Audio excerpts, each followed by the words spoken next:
Ó sangue e água que jorraste do coração de Jesus como fonte de misericórdia para nós, eu confio em vós. Eudes, o que a sua família está fazendo aí, né, nesse quadro? Hoje nós vamos falar sobre uma só carne. Vamos falar sobre família, que o Evangelho ele fala, né? Mais sobre família, entendeu? Sobre o divórcio, sobre muitas situações hoje que a gente vê, né? Então é preciso pregar sobre isso. E eu gostaria que você mandasse essa pregação para as pessoas que precisam ouvir esta mensagem, né? Compartilhasse também. O Evangelho, Marcos 10, de 1 a 12. Naquele tempo, Jesus foi para o território da Judéia, do outro lado do Rio Jordão. As multidões se reuniram de novo em torno de Jesus e ele, como de costume, as ensinava. Alguns fariseus se aproximaram de Jesus para pô-lo à prova. Perguntaram se era permitido ao homem divorciar-se de sua mulher. Jesus perguntou: o que Moisés vos ensinou? Os fariseus responderam: Moisés permitiu escrever um certidão de divórcio e despedi-la. Então Jesus disse: foi por causa da dureza do vosso coração que Moisés vos escreveu esse ensinamento, este mandamento. No entanto, desde o começo, né, da criação, lá em Gênesis capítulo 1, 2, se eu não me engano, Deus o fez homem e mulher. Por isso, olha só, o homem deixará o seu pai e sua mãe, também a mulher, né, deixará o seu pai e sua mãe, e os dois serão uma só carne. É o tema de hoje. Assim, já não são dois, mas uma só carne. Portanto, o que Deus uniu, o homem não separa. Em casa, os discípulos fizeram novamente perguntas sobre o mesmo assunto. Jesus respondeu: quem se divorciar de sua mulher e casar com outra, cometerá adultério contra a primeira. Tipo assim, você não deu certo. A palavra de Deus, não sou eu que está falando isso, não é o programa Tempo de Recomeçar. Se você é casado, né, e tem o sacramento, você não está cometendo adultério. Agora, se você mora junto, ou você é de segunda união, está cometendo adultério, meu filho. Vai lá, procura a igreja, vê se tem como pedir nulidade, vê se realmente teve um sacramento, entendeu? Você também não pode comungar. É a igreja, não é o Eudes, né? Não é o Gatti, não é a professora Lindaura. E se divorciar, e se a mulher se divorciar do seu marido e casar novamente, cometerá adultério. É a palavra de Deus que está falando, né? Mas, meu irmão, vamos lá. Uma só carne, né? Uma só carne. O matrimônio, o sacramento do matrimônio, é uma forma de unir duas vidas por amor e por amor mútuo. E é exatamente o amor de Deus fluindo na vida do casal, da mulher, do homem, que os fortalece para superar as diferenças pessoais e os atritos do dia a dia. Sem a presença de Deus na vida conjugal, o casamento não tem futuro. Sem a presença de Deus na vida conjugal, na vida da família, na vida do marido, da esposa, o casamento não tem futuro. Pois no plano puramente humano fica difícil suportar os defeitos do outro, principalmente quando a rotina, a velhice, né, também já desgastou grandemente o amor carnal com eles. Então, meus irmãos, principalmente na terceira idade, quantos casamentos estão sendo deslacerados? Por quê? Por que eles estão deslacerados? Porque não tem a presença de Deus, né? E o casamento não tem futuro. Não sei se é isso mesmo. É isso, Zé? Deslacera? Você entendeu, né? Deus quer, meu irmão, minha irmã, que os casamentos sejam como uma aliança. Ninguém entra, ninguém sai. Por isso que nós usamos aliança, né? Sem a presença de Deus na vida conjugal, o casamento não tem futuro. Então, meus irmãos, minhas irmãs, né? Chegando à terceira idade, só lhe resta o companheirismo, a caridade. E tudo se fortalece pelo amor de Deus. Sem a presença divina na vida dos dois, do homem e da mulher, caso contrário, só lhes restam discussões, brigas e, por fim, a separação. Você já observou que no casal sempre um está certo e o outro está errado? A mulher está certa, o homem está certo, quem tem que mudar é ele, quem tem que mudar é ela? Não. Num casamento, para dar certo, tem que perder. Para ganhar, tem que perder no casamento. Então Deus quer a felicidade dos seus filhos e filhas. E os mandamentos são o caminho que essa felicidade, a ótica divina, meu irmão, minha irmã, parte do amor. Enquanto a ótica dos fariseus, do mundo, da era legalista, né? Jesus pede o ideal, embora saiba abrir grande espaço para a misericórdia. Casar significa acreditar e apostar num projeto de vida a dois.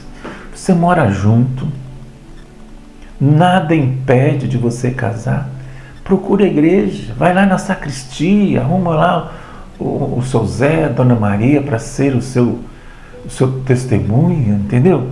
Então, casar significa e apostar num projeto de vida a dois, cuja união é cimentada, né, pelo amor entre eles e o amor de Deus.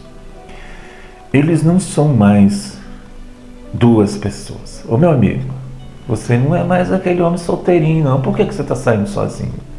Por que você está saindo sozinha, né?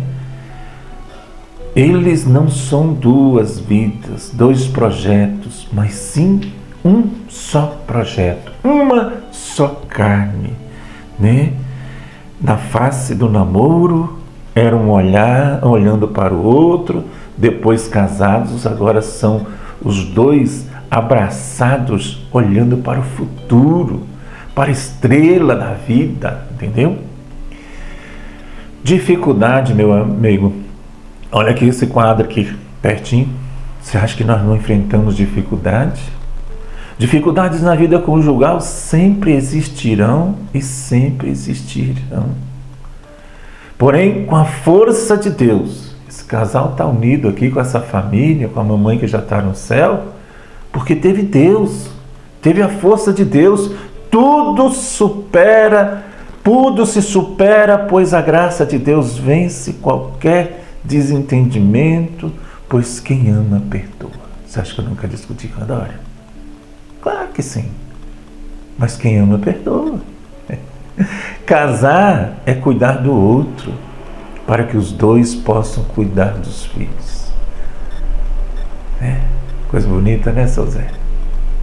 Casar é cuidar um do outro, para que os dois possam cuidar dos filhos.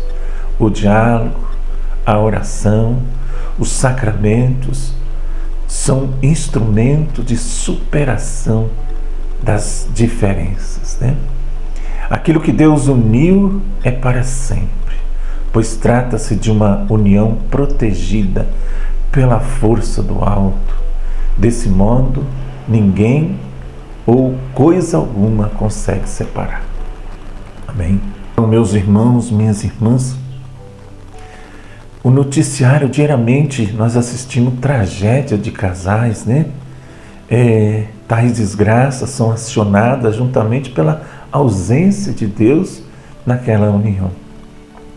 O marido, o companheiro lá, tirando a vida da esposa, né? E o que acontece? Tais desgraças são acionadas justamente pela ausência de Deus naquela união.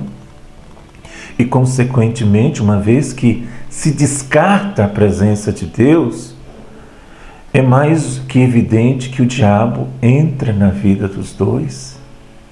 Nós temos um ditado popular que o diabo dá a tampa da panela, mas não dá a tampa.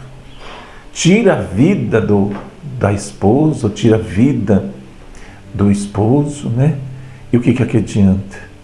O mais evidente que o diabo entra na vida dos dois, e depois disso é só desgraça, uma após a outra. Estou vendo que o senhor está querendo falar, seu Zé. O senhor tem um ótimo testemunho de vida. Pode ficar à vontade. Faz tempo que o senhor não catequiza a gente, né? É verdade, irmão Eude.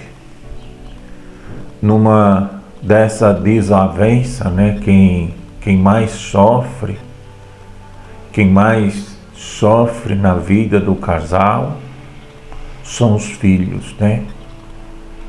Um casal infeliz vai produzir filho desajustado, infeliz, né? Revoltado, até mesmo na escola não consegue estudar, irmão, porque está lá pensando na doença, está pensando assim no problema da família, né? E o que acontece, né? Não vai conseguir estudar, não vai conseguir trabalhar direitinho. No futuro, ele vai casar e vai viver essa situação também no casamento, irmão. Um casal feliz, né? Um casal que vive uma vida a dois abençoada por Deus, irmão, né? É um casal que vive na presença de Deus. Todo domingo eu e Maria vamos lá na celebração, né? Nós levamos buca, nós levamos a Tatalinha. Hoje eles estão grandes, irmãos, mas eles vão na missa, tá? Eles vão na celebração na comunidade, na reza, né? E só terminando, já estou até falando demais, né, irmão? Calma, seu Zé, está falando toda a verdade. Pode ficar à vontade. Obrigado, irmão. Então, um casal feliz, né? Seja praticante na comunidade. Viva uma graça de Deus. Viva na presença de Deus. E tudo o resto fluirá, irmão Deus, né? Tudo o resto viverá a bênção do alto. Eu e a Maria sempre nos estamos confessando. Sempre nós rezamos o terço, toda noite, na rede de vida, na canção nova, né? Todo dia. É isso aí, meu irmão. Seu Zé só estava sumido. Não quer aparecer, né? Não quer aparecer. É isso aí, meu irmão. Tudo que o seu Zé disse, né? A graça de Deus entrou na sua vida, seu Zé. E na vida da Dona Maria também. Amém? Que Deus abençoe a sua vida. Que Deus abençoe a minha família também, dos meus filhos. Que Deus abençoe a sua família também. Como diz Padre Zezinho, que ninguém vai dormir sem pedir ou sem dar seu perdão. Que um seja um para o outro, né? Que um seja um para o outro. Que o casal tem filhos que, né, os filhos abençoados leva para a igreja. Amém? Muito obrigado pela sua partilha, seu Zé. Foi muito bom. Deixa o seu comentário aqui embaixo. Se gostou, seu Zé? Ele tem condições de pregar o evangelho aqui, mas ele fica vergonhoso, está lá tímido, não quer aparecer, né? É isso aí. Em nome do Pai, do Filho e do Espírito Santo. Amém.